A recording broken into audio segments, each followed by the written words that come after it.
Hello, my name is Jonathan Tafoya. I am a fourth year film and digital media major at the University of California, Santa Cruz. This narration is going to be submitted into Rick Prelinger and Dorothy Santos for the class Film ADS, Century Advertising, Educational, Industrial, and Government Film. In this voiceover, I will be discussing a film made in 1973 that was shown mainly to middle schoolers. It was created with the consultant of Robert Babcock for the Los Angeles County School Office, produced by Films West and directed by Jerry Kurtz. It promoted pride in working and offers a look into the opportunities in America to find a career that not only brings money but satisfaction and happiness as well. This film says all these kids will be working when they grow up, no matter the gender, background, or color of skin.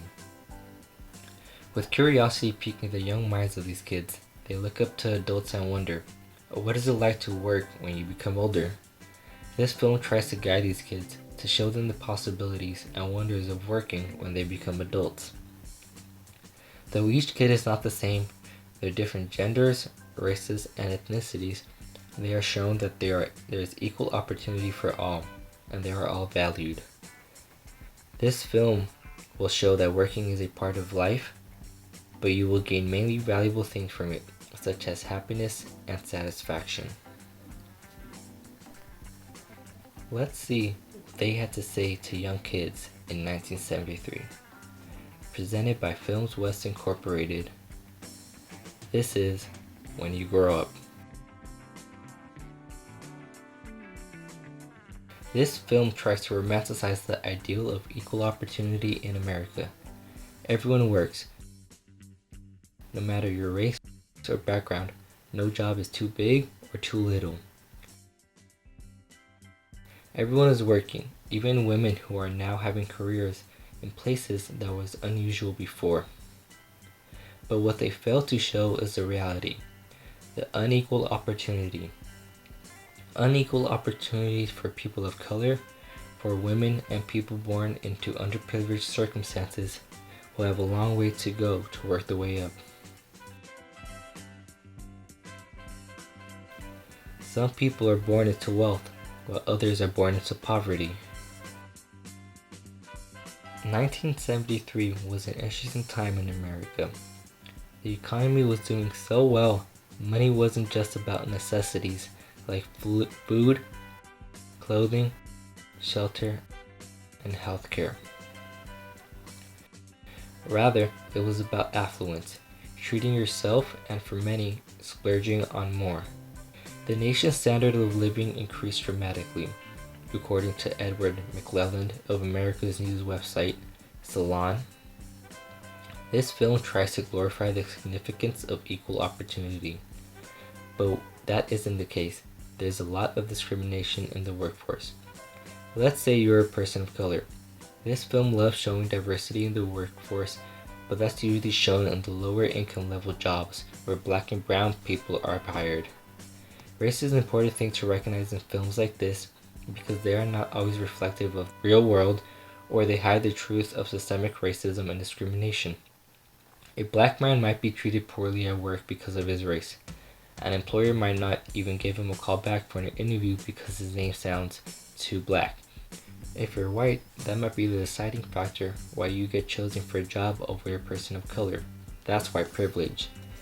This film combines low-income jobs and high-paying jobs side by side. Those wage differences aren't discussed. What we see here but isn't talked about is that some people may have to work at night. Some people need that extra job to pay for necessities. You can't have one minimum wage salary and live comfortably in America. While in 1973, living standards might have been a little better, that isn't the case now. In 1973, the minimum wage was $1.60. With inflation factored in, that is about $9.46 in today's money. Now, do you want to guess what the minimum wage is today? It's $7.25. The American minimum wage isn't a livable wage. Many people, oftentimes from minority communities, have to work twice as much. Not to have big houses and nice things like white suburbia, but simply to get by and provide for their families. This film likes to depict that the working class could be intelligent and have a strong mind, But if you're working with your hands, that it's not about the labor. It's about the manly pride and experience. But many labor-intensive jobs are looked down upon because they require a lot of physical work and often don't pay a lot. According to the original narration, no book could give you the skill to make a cabinet as fine as this one, or know when an engine is running exactly right. Schooling is usually something you do to better your education to get a better job in the future, right? While the film is showing predominantly black students in classroom settings, that is not always the case. Many minority groups usually don't have the same advantages as their white counterparts. Some people may be born into wealthy families so they could afford to go to college for a better education, or they might be able to afford resources that would help them in the future. While this film does show high-skilled jobs and low-skilled jobs side by side, it doesn't favor one over the other. The film originally was showing that if you take pride in your work, you could be happy and successful when you grow up. Prior to the era of the 1970s, it was common that men were seen as the providers, thus having more jobs. A lot of women were still seen as a housewife or treated as inferior to the men in the workplace. In the 1970s, it was a lot more common for women to go to college and work their way into careers that for too long were seen as men's jobs. But that didn't mean equality. Let's say a woman and a man have the same job as a pharmacist. They're both part of a health industry. Chances are, though, the woman will be paid less than her male counterpart.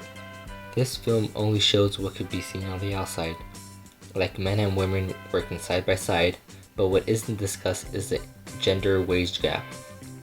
This isn't something just of the 70s. Today even, for every $1 a man makes, a woman only makes 79 cents. Though the film tries to show equality, they don't steer too far from social norms. Even when talking about gender equality in industries that were seen as manly jobs, like being truckers and running trucking businesses, women were perceived in stereotypical women's jobs, like secretaries or working behind the desk organizing. During the making of this film, women were far from equal. They didn't have financial freedom. It wasn't until a year after, in 1974, where women received a bit more equality. Prior to this, women still needed their husbands or other men in their life as a cosign. According to the Smithsonian article written by Rose Eveleth, the Senate passed the Equal Credit Opportunity Act, which made it illegal to discriminate against someone based on their gender, race, religion, or national origin in 1974.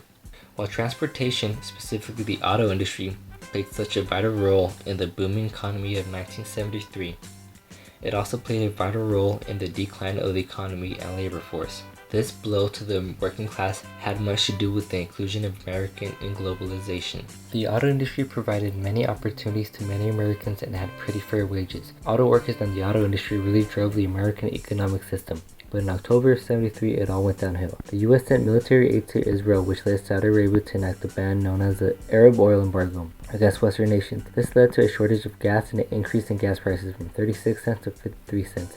That's about a whole dollar in today's money. With gas being so expensive, people were buying less cars. That led to a major downsizing and inevitably took a major toll on the American economy. American automobiles started becoming a thing of the past while Americans were buying alternative fuel efficient foreign cars.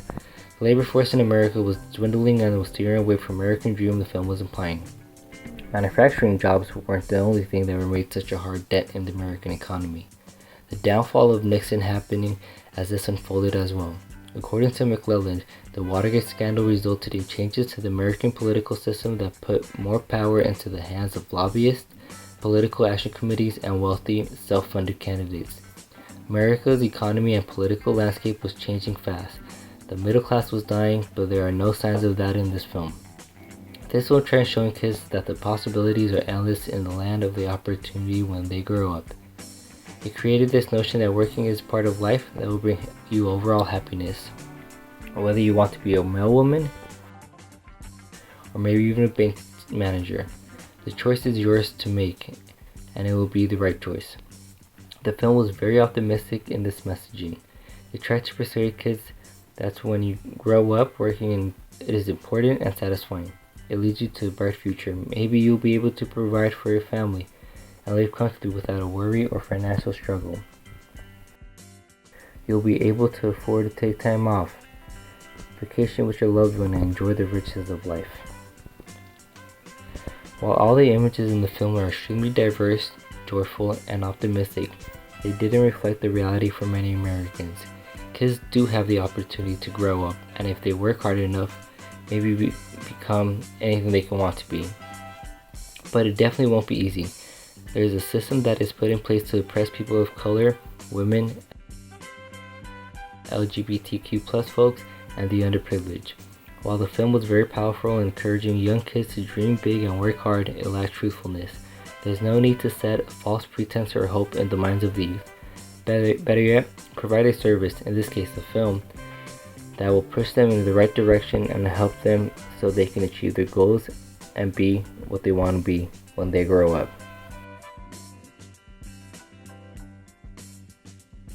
Thank you for listening. This narration was brought to you by Jonathan Tafoya.